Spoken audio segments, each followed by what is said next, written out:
Okay, so we've got our beaten egg along with our oil. We've beat that in. And what you're going to need now is, I've got a mixture here. It's 150 grams of soft brown sugar, which gives it a nuttiness. And I've mixed that with 80 grams of caster sugar. I'm just going to incorporate the two together. And it's a nice mix. A little bit of nuttiness from the brown and something a little bit lighter to mix in with it. And we're going to incorporate this sugar into our egg and oil. It's very simple. So I'll start with half. So I'll just drop half of the mixture in. And I'll just give this a mix. Okay.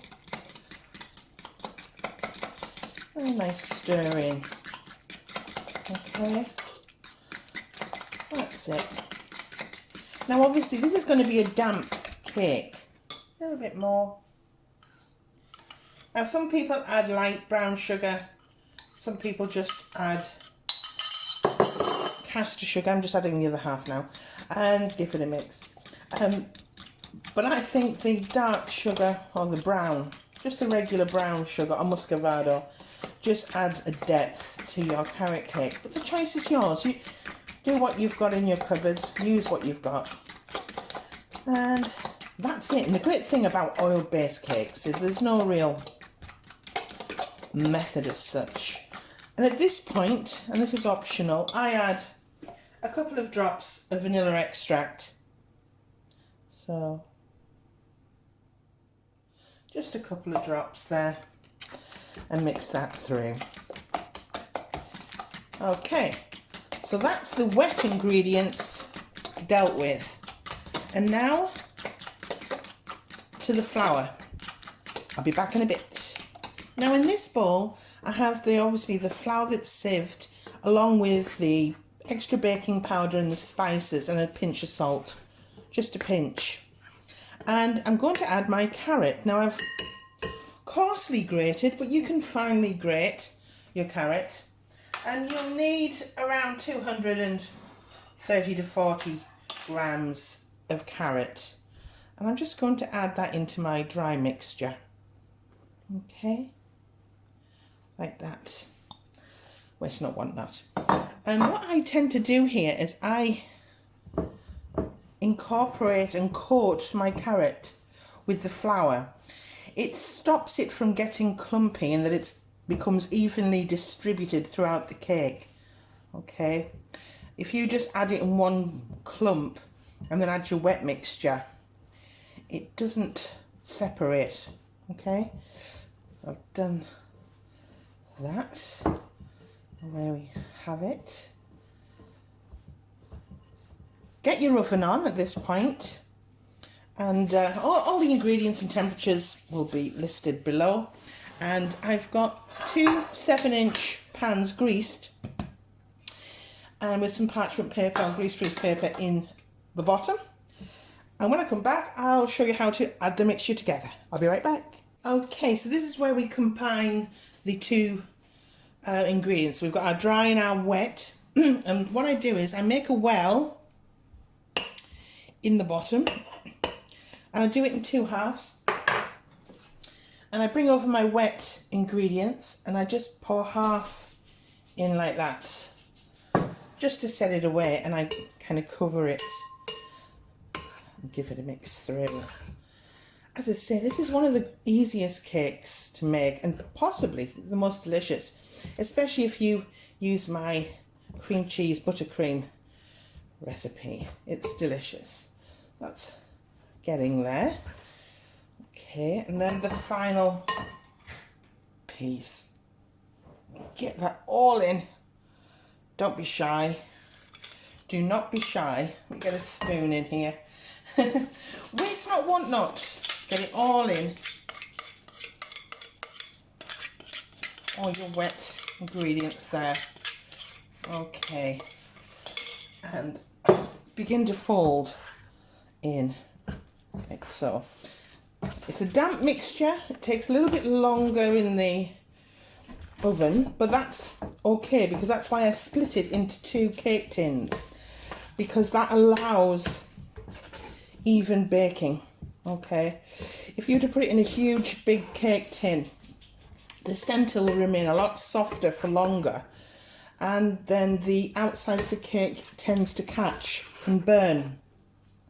So now we have that, we put them into 2 of the prepared dishes, can you see?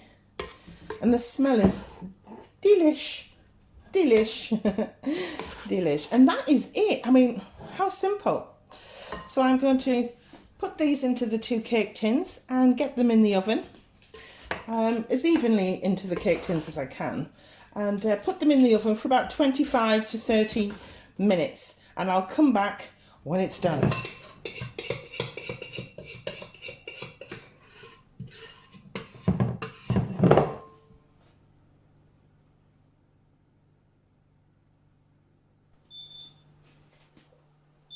Okay, let's get these out of the oven. There's 1. And 2. Okay. And what I do now is nothing. I let them cool in the pans. I don't touch them. I don't try and remove them.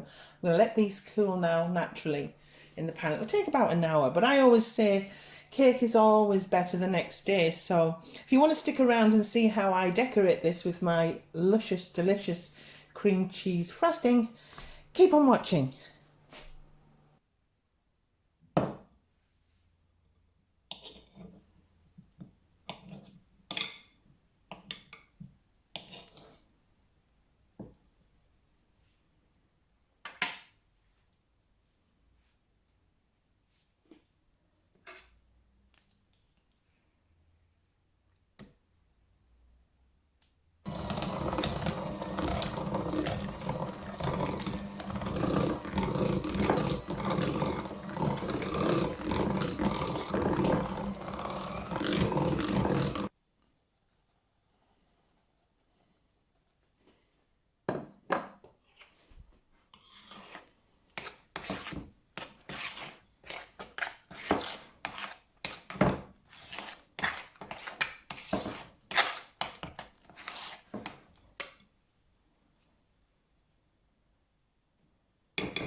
Okay, so I've mixed that cream cheese frosting through, and a couple of additions to finish it off.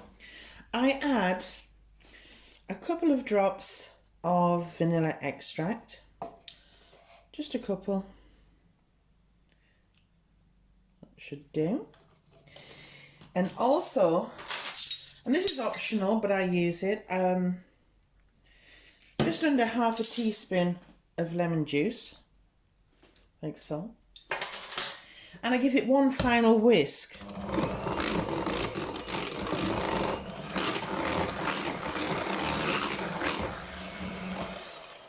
And that's about it.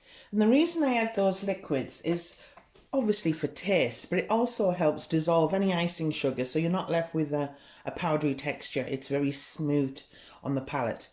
And what I do now is I cover in cling film or cling wrap, and I pop it in the fridge for at least 30 minutes before I decide to decorate the cake. So I'll do that now, and when we come back, we'll start decorating. Okay, so I've had the cream cheese in the fridge chilling just for about 30 minutes or so.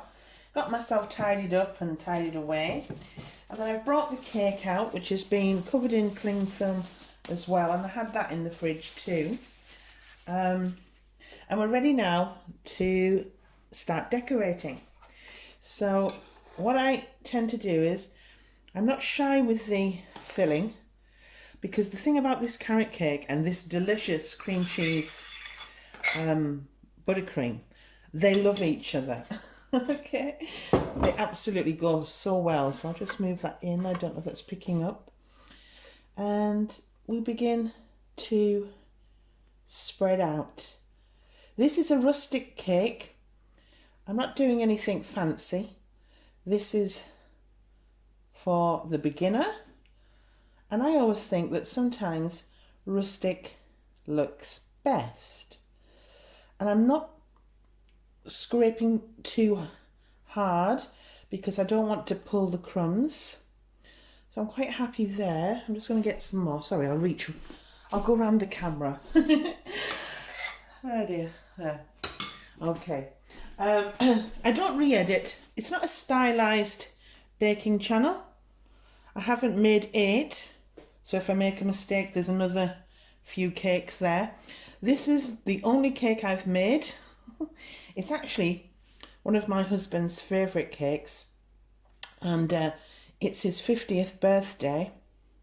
And so I'm doing it for him. Okay. I hope he has a wonderful time in lockdown. I really do. So that's on nice and thick. Don't be shy with the filling. Okay, do not be shy. As I say, this filling works so well.